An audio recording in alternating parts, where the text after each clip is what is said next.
Dear friends, welcome back to my channel. In this lecture session, to discuss or explain some force systems which are two-dimensional force system and three-dimensional force systems. So when we say two-dimensional force system, so you have x and y axis. So we will see moment, couple, and resultants. And also for 3D force systems, we have moment, couple, and resultants. Now let us see. Before that, I should explain some course competence or course objective, so learning objective.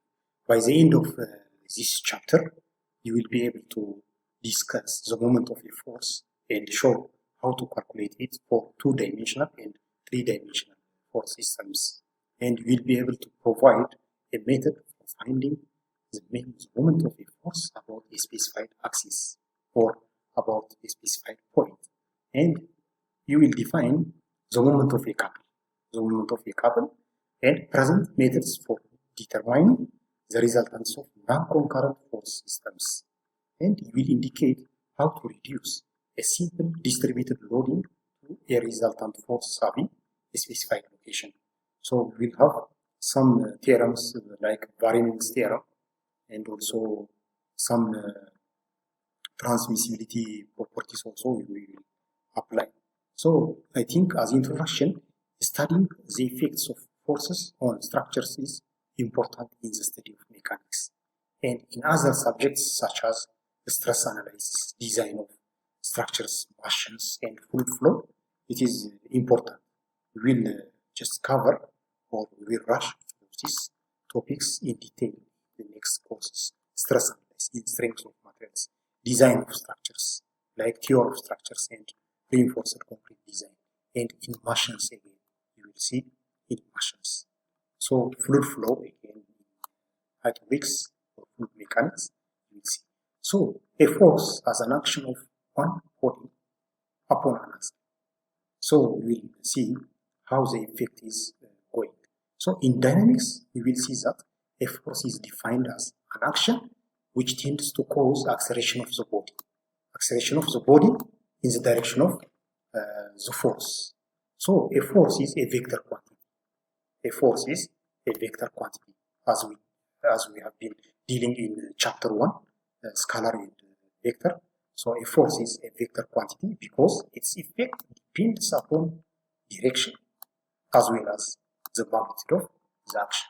So if you apply with more magnitude, then the effect will be more, and the direction will be more again.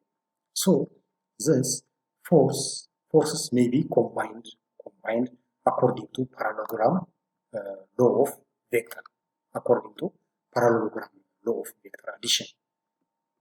So I think the action of this cable, let us see the action of this cable. The cable tension in the bracket in this figure is represented inside, just in the side view. You can see figure 1, just figure 2.1b. You can see the force vector, which is P of magnitude P. Then with this magnitude, then it depends upon this inclination or just angle or direction. So the effect of this action on the bracket depends upon the magnitude of P. What is the magnitude of this P? And the location of the point or point of application at point A. So if you increase theta or if you decrease theta, what will be the effect of the force on this bracket? So changing any one of these three specifications will alter the effect on the bracket, such as the force in one of the bolts which secure the bracket to the base, or the internal force, something deformation in the material of the bracket at any point. Thus, the complete specification of the action of the force must include complete specification, magnitude of the force, direction, and point of application. And therefore, we must treat it as a fixed vector. So, I think this is important. So, external and internal effects of forces, external effects due to external applied force on an object, there will be a reaction force to be developed from contacting surface. So you have contacting surface, then you need to see the reaction force. This force external to the body are, the first one is applied force, just superimposed forces, or just the force which is applied. And the other is reactive force, support reaction,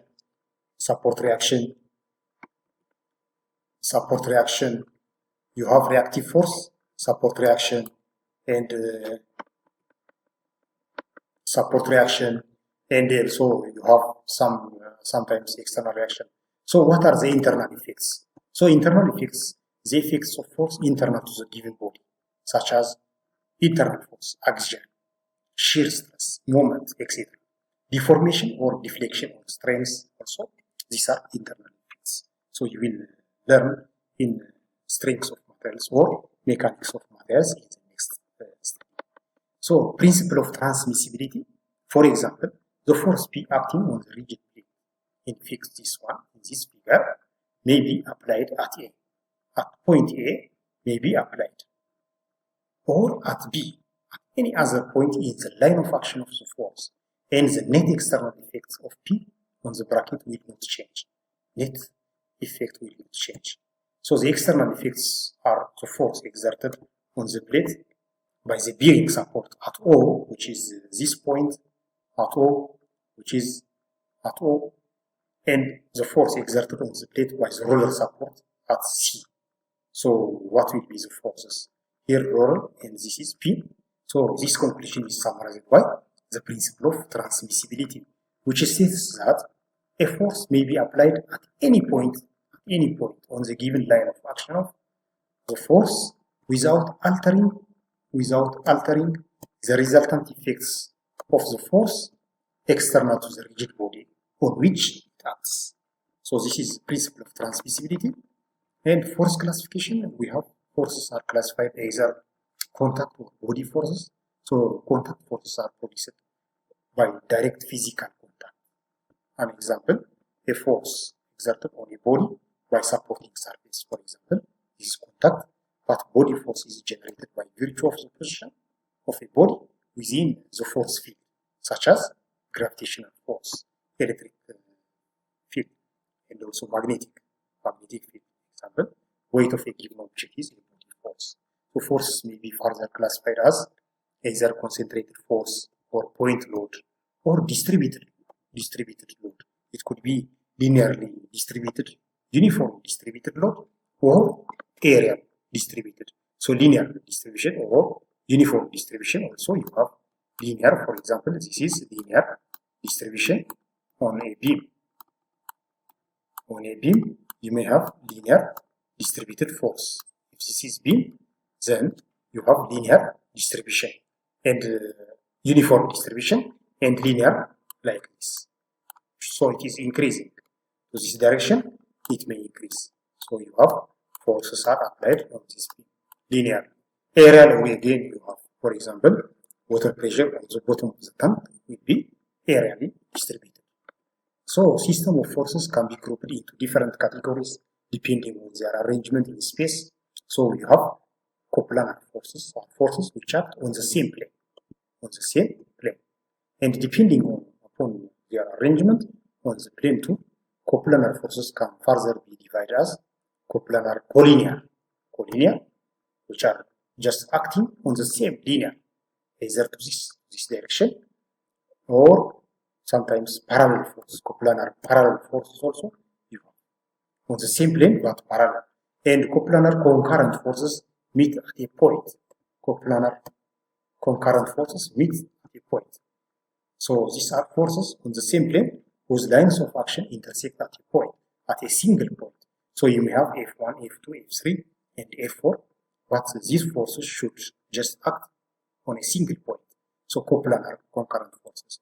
Two or more forces are said to be concurrent at a point if their lines of action intersect at the same point. Otherwise, we cannot say coplanar concurrent force. It will be non-concurrent. So section A, let us start now. Two-dimensional force systems. So the first one is rectangular components. The most common two-dimensional resolution of a force vector is into rectangular components, which is Fx and Fy. it follows from parallelogram rule that the vector in this figure you can see may be written as fx plus fy from parallelogram, just head to tail. So this is the first force, which is y direction. Then head to tail will be the force fx plus fy, or fxi in vector form fyj. So these are just components in x and y, and each of the two vector components may be written as scalar times the appropriate unit vector in terms of the unit vectors I and j. And then you have magnitude of this force. First you have f cos theta, if theta is the inclination angle, then f cos theta, f sin theta for y direction. Then resultant force will be fx square plus f square, and the direction will be, so the direction will be tan inverse of fy over fx. So example, you can see you have three forces all act on a point A. On the bracket are specified in three different ways.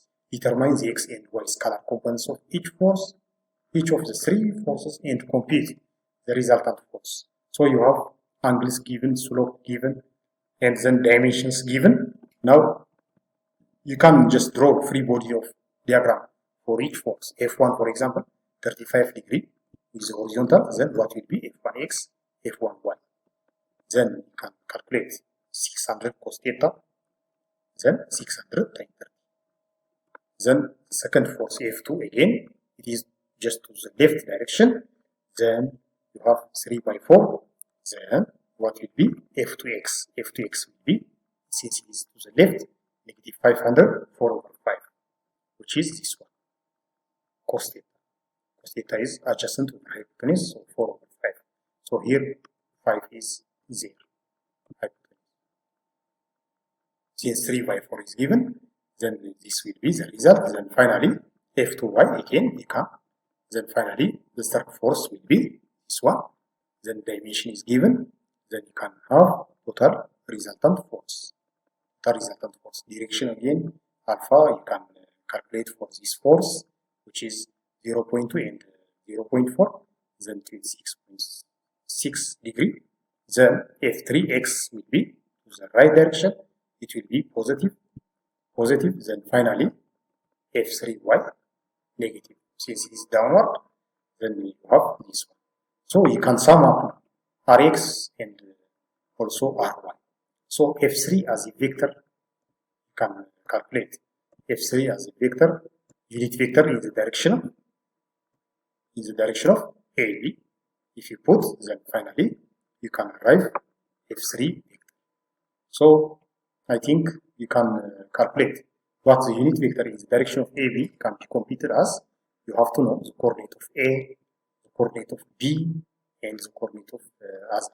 So you just have 0.2 in the I direction, here 0.2 in X at this point, and 0.1 in the J. Then this is A, then B again, you have this coordinate, then B minus A. Then you get this result, then if you divide, so this is F3 as a vector. You can see the same approach with the rectangular.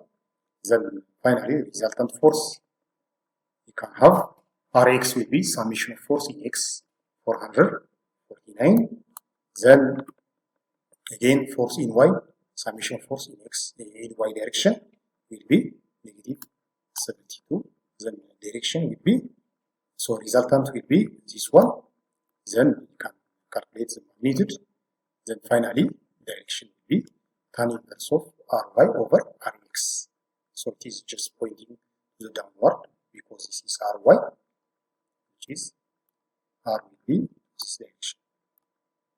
Positive X, this is Rx, and this is Ry. So this is R. So the angle which is negative shows the downward theta. Tan inverse of Ry over Rx.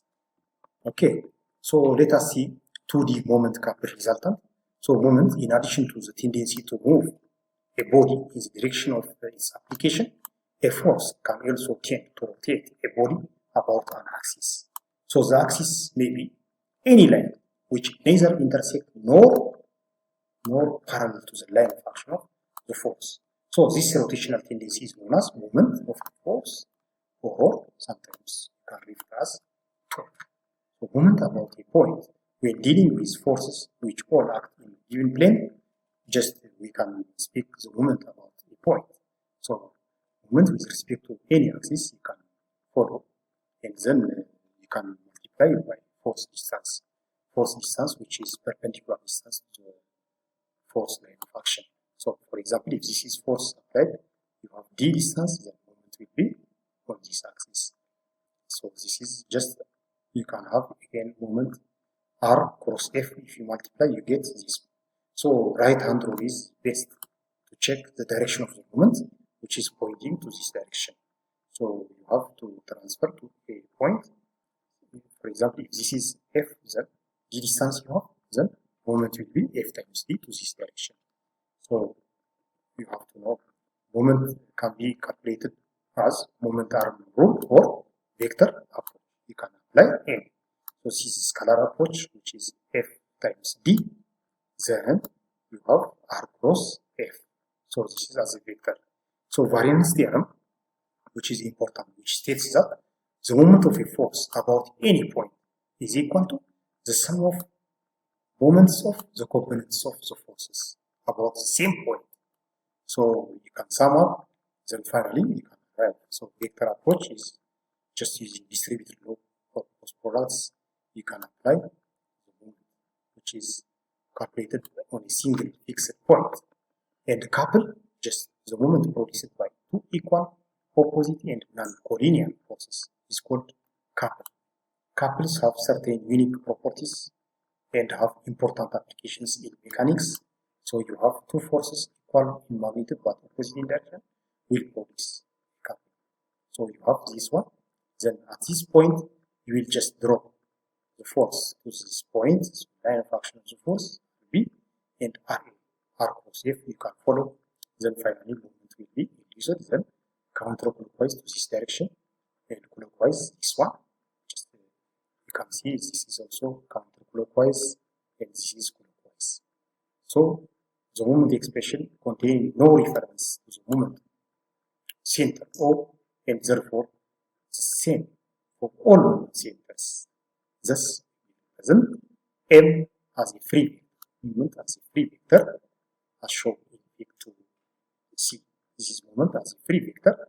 You can direction M is normal to the plane of the couple, and sense of M is established by right hand. If you put right hand rule here, the sense will be, or direction will be same. So equivalent couples, again, you can changing the value of F, and D does not change a given couple as long as the productive D remains the same. Likewise, a couple is not affected if the forces act in a different or but parallel plane. So in Fig 2.11, here Fig shows 4 different configurations of the same couple. Because the distance is D, then we have M like this. So since D is the same, then the net moment will be the same. Whatever, just the direction of the forces, you put them. Since you have, if you put twice the force, then you should multiply half of this. Then it will be the same result. So force couple system. So the effect of a force acting on a body is the tendency to push or pull the body in the direction of the force, and to rotate the body about any fixed axis which does not intersect the line of action of the force. So we can represent this one effect by replacing the given force by an equal parallel force and a couple to compensate for the change, or just in the moment of the force. So you have single force here. You can replace this force by equivalent but opposite in this direction. You can put here, if you multiply by d distance, then you can have moment and single force we can replace. So we will replace different forces by single resultant force and equivalent couple at a point. So force couple system you have here. As example, you can see. You can replace the horizontal 80 found force acting the lever. So you can just see how this force is just replaced to this one. Let us we apply to equal and opposite. So just you have this, then this will cancel out, then it will be the original one. Then you can have distance, which is 60 degree you have, then you can have this height. Then sine 60 will be opposite over hypotenuse. Then you have 9 inch times sine 60. Then finally you get this moment, which is moment and equivalent force. Force times distance, perpendicular distance. So I think this is important issue. And thanks for watching this video. So this is all about today's lecture. Hopefully you liked the video. If you have any comment or question regarding this topic, please write down in the comment section below.